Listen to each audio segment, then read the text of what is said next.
I'm so curious about knowing the meaning of the X in the coffee and your blonde. I don't know. Yeah. So like Malcolm X. Yeah, you familiar with Malcolm X? He changed his last name to an X because the name he had was a slave master name. It was a Muzungu name, right? It wasn't the name of his people. It was a name he was given as a slave. And so he changed his name to an X until he could find a connection that was meaningful in his spirit. And eventually he changed it to Shabazz because he became a Muslim. And so Malcolm X traveled to Africa looking to build connections and support between African Americans and the issues facing Africans fighting colonialism.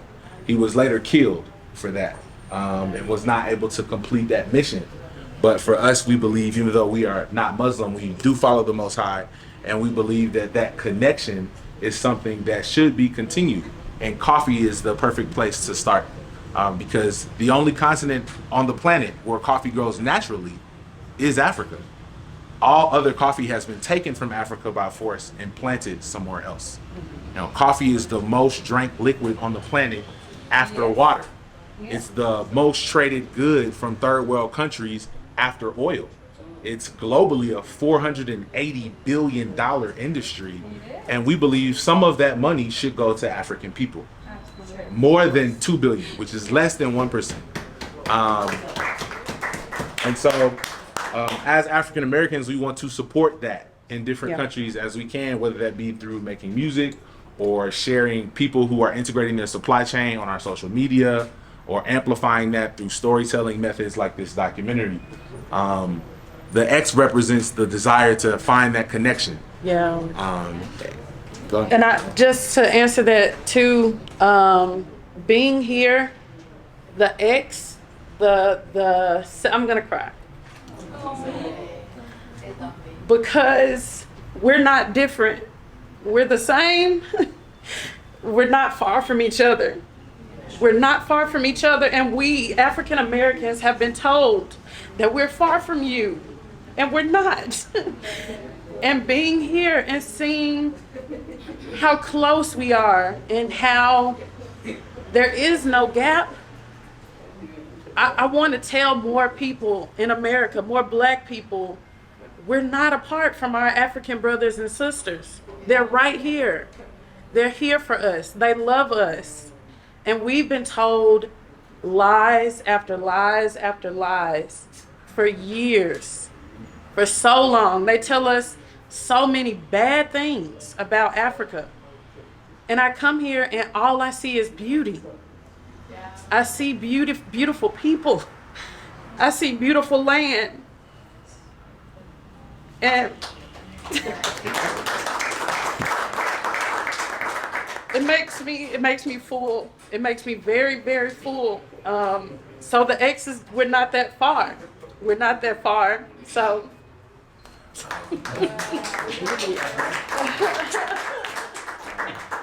the last thing about the X is that the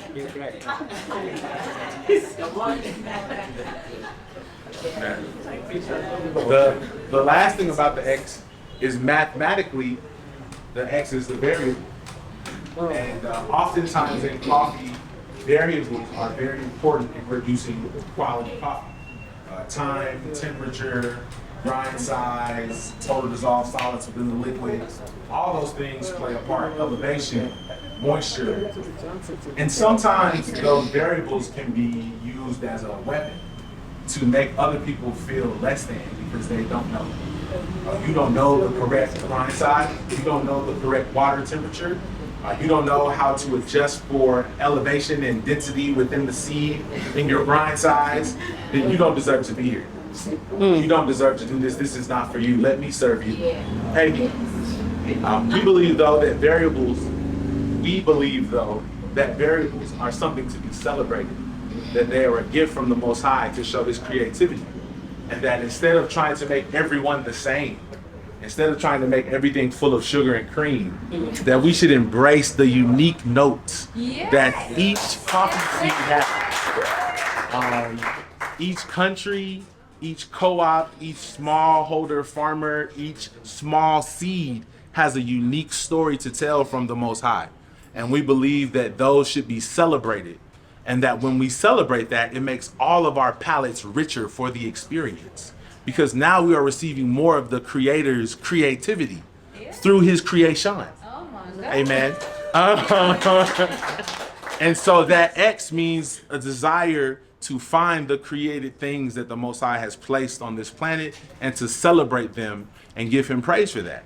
Instead of using them to make our brothers and sisters feel less intelligent because they don't know. We should celebrate and show them so they can know and taste and see that he is good. So that's the last meaning of it. So that's that. Joel had a question. What's up, Joel?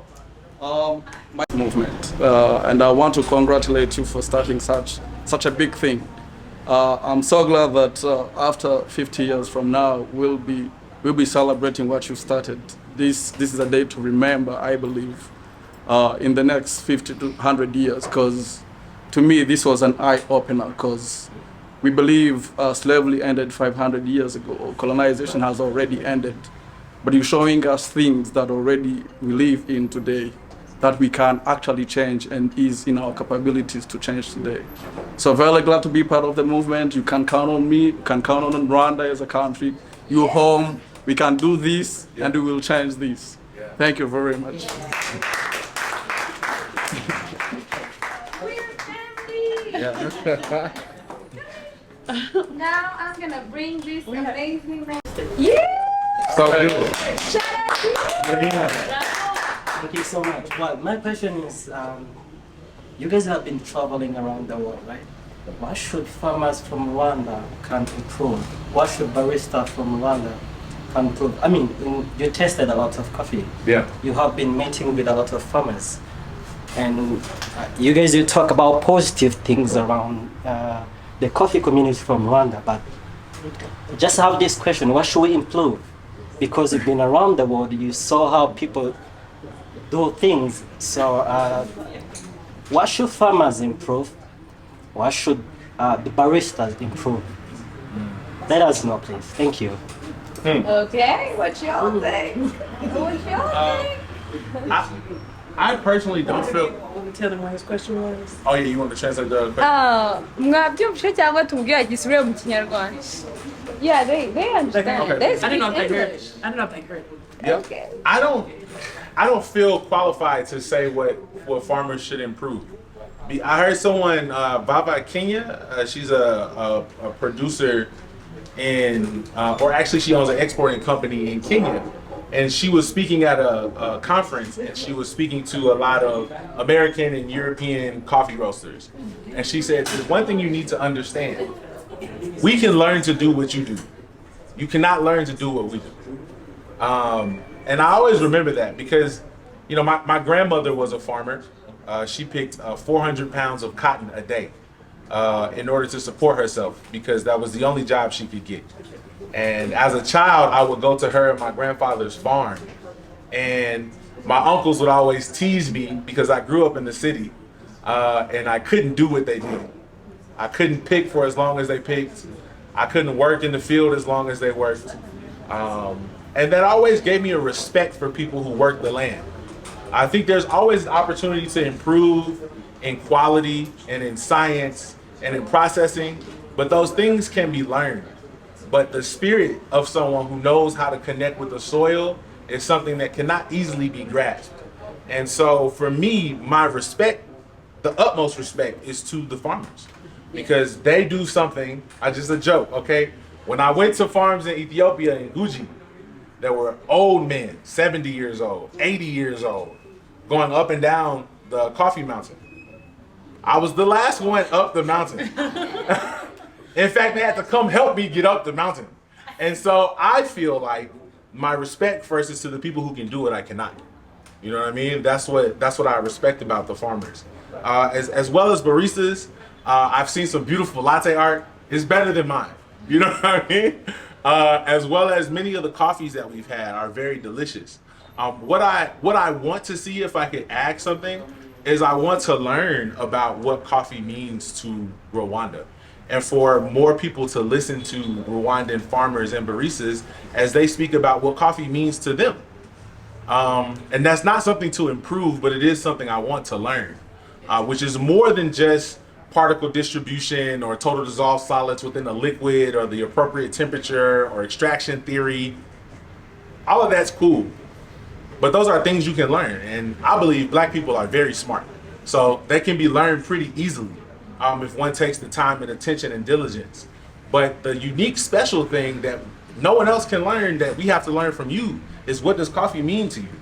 Why is coffee important to you? What makes your coffee unique and special and beautiful? Why did the Most High allow coffee to be placed here? What purpose is it for? That's what I want to learn. And I don't think that that's something I can teach Rwanda. I think that's something I hope Rwanda one day can teach me. Yeah! Thank you so much. That was a very deep and profound answer to his question. Your family's on it. My family on there? Yeah. What up, mama? How you doing? What's up? Oh, yeah. Yeah, so over here. Oh, we have one question in here as well. Oh, maybe, yes. Okay. It's not a question. I would like ndashaka gushimira Smaya wakoze cyane, sinzi niba mwamushimira ariko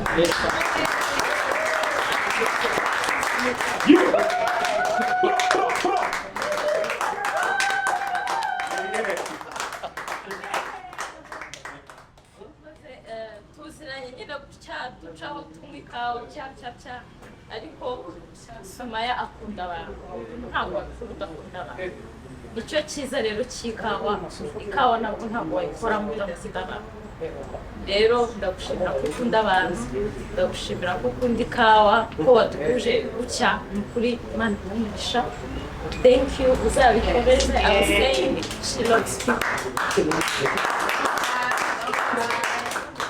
You cannot work in coffee without loving people. That's the only thing. I have been in coffee for only 3 years. But the best thing I have found in coffee is the people. I work in export. I am a capper and I work in export. Every company that exports coffee, their coffee passes through my house. So I know most of the people who are in export. Mostly not the faces, but their coffees. Like, you can tell me the name of your company and then I know your coffee is like this and this and this, Yeah. and your sounds like this and this, because it's a great thing. The most beautiful thing about coffee is that people. It's wonderful. The connection, the love. So thank you, Smile, for bringing more people. We encourage you. Go high. Uzadukuze unadukuze no muri sihade n'ahandi hose.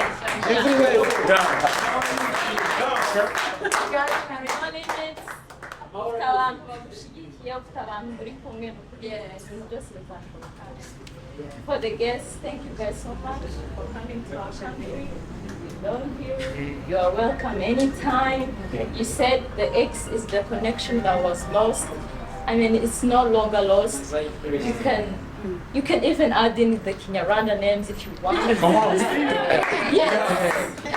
Yes, I once heard from someone who visited. It's a Rwandan lady who visited the US and met with the churches in Black communities, and she said what she had found is that trauma of losing the connection of your ancestors, losing the thing that can drive you. Like, as a Rwandan, I can sit and then I recall my ancestors and then I can go back and then find my ancestors, and then they're all Rwandans. And then she explained that you guys cannot go back like centuries and find an African connection. So as sharing is caring, I mean, you have my grandpa, I give you my grandpa. You can sit down in your genealogy, recall, you can put my grandpa in there. Yeah. I can give you my name, my grandpa. My grandpa, he's called Butera. It's called Butera, you can add it so that X you have lost can be regained. Its power, it's regaining power. We love you guys. love you. You are one of us, as you said. You are welcome. We will support in every way possible. We love you. Feel free. And thank you so much. Mwakoze mwese abaje.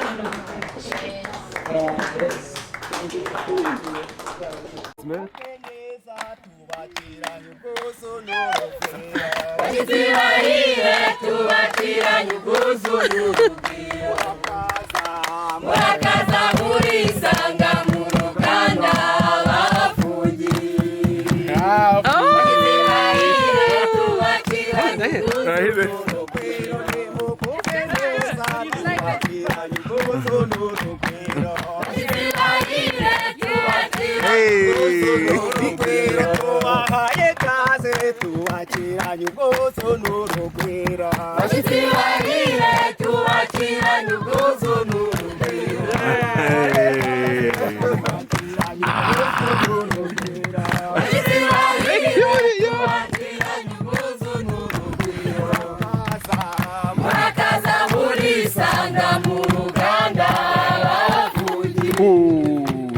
Fuji.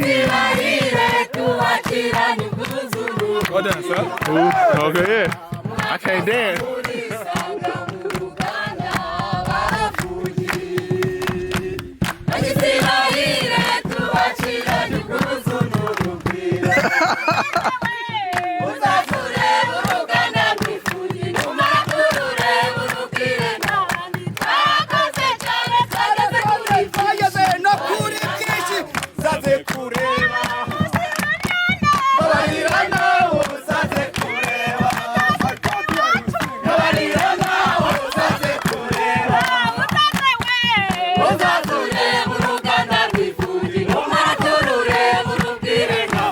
Caraca!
that all the coffee we do, we give it a chance to be one or to excel, to give it a chance to talk for itself. Give it a chance, I mean what? We make sure that we do proper quality handling. As you can see here with this table, this area is where we call coffee sorting, where whenever the farmers bring their cherries, our staff will take the cherries on the table and do sorting. Sorting, in brief, it's removal of all physical defects. And among the physical defects, we can say unripe beans, overripe beans, insect damage, and make sure that we remain with red cherries. Actually, the color you are seeing now is not our best color. Why? This is almost the last harvest. But normally in the peak, we remain with only red cherries. Only red cherries. Huh? I don't know if I can give you exercise to pick only red cherries. But we make sure that we have at least this color of the cherries. But now, because it's the end of the harvest, there are colors, some different colors like yellow or whatever. Then after physical defects, we take our coffee to the area where we call for floating. Floating is nothing else but removal or separating high density coffee and low density coffee, where the sinkers are higher density and we call them the best quality, in fact, high grade, and the floaters are like low grades and we take them away. So why do we take them away? You know, we are trying to... Number 10 was received on this date. It was delivered by this number of farmers. This number of farmers, this percentage of women, percentage of men. Coffee from this and this farm. Renata. So we are seeing the drying beds of different washed and honey processed coffee. And anaerobic. And anaerobic. Where is anaerobic? But anyway, they're not fully dry yet, so I'm not used to this sound. So I'm very interested in picking it up and letting that sound to me is therapeutic. I don't know why. But this is one of the honey processed. Yeah, it's interesting that it's lighter now than it is when we receive it in the jute bags. I wonder why. No, it's not. Hey, this is not what you receive in America. This is parchment, so we do mail them before they actually get packed in the jute bags, and this is how they look like. So you take this off. This is a parchment, and the only thing that is on the bean is a silver skin. Yeah, just that you get it off when you roast it. Yeah. Shout out to the roaster, and then this is the it. chaff. Sheesh. Yeah. Yeah. Yes. Do you have any cascara? Not yet. Yeah, let me know. Solid. And so they like to do, it's all built on novelty, which is not sustainable to build a whole industry on novelty. But that's what happens when you have an industry built on slavery and colonial. Right?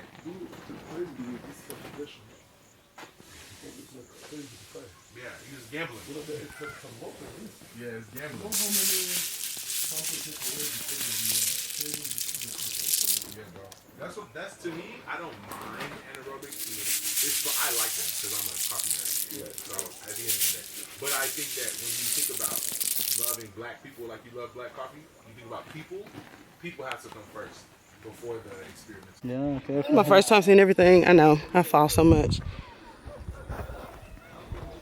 Wow. Yo. Look at this coffee. Oh my gosh. Wow. Oh. It smells. Oh, the You smell. can smell it and tell us. Yeah. What's that smell? What did you add? No, wait.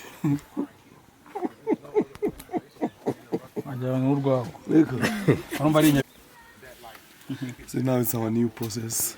Okay. This is your newest one? No, yeah. It's a proven experiment we did. And they have a good taste. Yeah. And they developed and processed more coffee of this. And this result, this may be our most expensive coffee. This one. Can sell up to $12, $15 a kilo. While other coffee may be around 8.5. Lo siento. That kind of smells like tej. It That smells one? like honey wine. Like Ethiopian honey wine? Oh, yeah, it is. Yeah, it does. That's crazy. This was definitely like more mild. See if I go like this one. Yeah, it removes that, yeah. The kind of film that's around it. Smell it. Whoo. Ooh. This smells like raisins.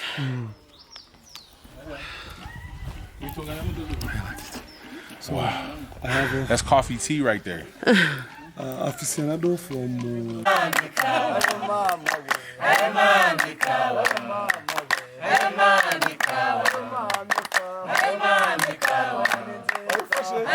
Naifashe ya mbere. Ya mbere naifashe. Mashaka kurekera?